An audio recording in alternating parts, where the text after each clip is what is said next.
I have two daughters, one who goes to private school where recess is a priority, and so is yoga, and they even get a chance to nap during the day just so they can get re energized. Whereas my younger daughter goes to a public school where recess isn't necessarily a priority. And she's lucky because there's some urban areas where the space outside just doesn't exist. And so getting the kids out of the classroom and out into a playground is a bit of a challenge. What can administrators in these schools do to get their kids moving, even with that restriction on space outside? Yeah, administrators, school officials, school leadership, parents, the community, we have to get creative in those instances. And there are models of schools out there that are figuring out how to make that happen because, Deneen, you're absolutely right. There are so many communities where it's just not safe for kids to play outside. And obviously the safety of our kids is our first priority.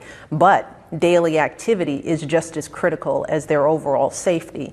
Some schools have done things like having what they call these brain buster moments where they just stand up in their classroom and they run through a routine that gets their hearts pumping and it's fun and they have music. We actually participated in one of these little brain buster events at a school in Clinton, Mississippi last week as part of the tour.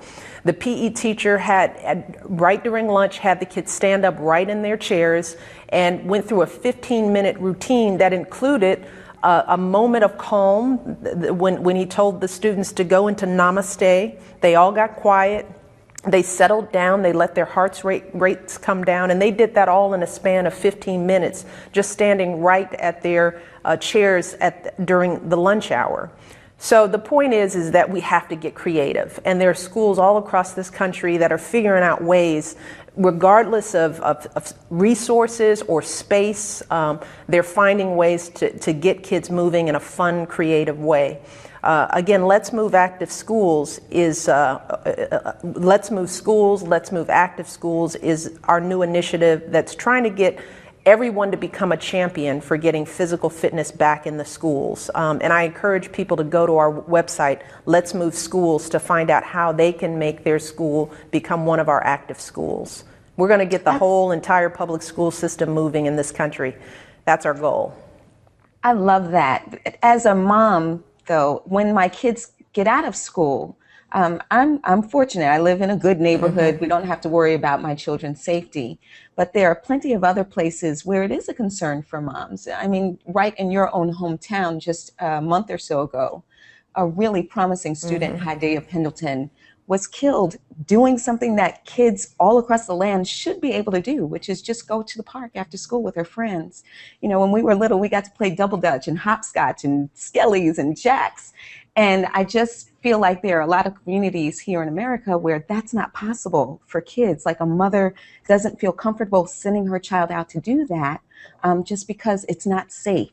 How do those moms help their children go outside, get that fresh air, do all those wonderful games that kids should be able to play and all the wonderful activities that they should be able to do when there's that specter of danger around them? Absolutely. Well, that's where we as a community have to come together for our kids. You know, schools are an important place to get our kids active again because that's where they're spending most of their day. But when I was growing up, our church was that place. You know, we did activities in the basement of our church, and it seemed like the biggest basement on earth. But looking back, it was a pretty small space, and we would do plays and workshops and learn the flutophone, and you know, so the church was a safe haven for us growing up. And we have churches all throughout communities that are in desperate need of safe havens for kids, and they could be safe havens for kids for physical activity as well. So again, we as the community, the adults surrounding these kids, we've got to get creative. And I would encourage parents that if they also find themselves in a situation where they can't get outside, then let's figure out what we can do indoors.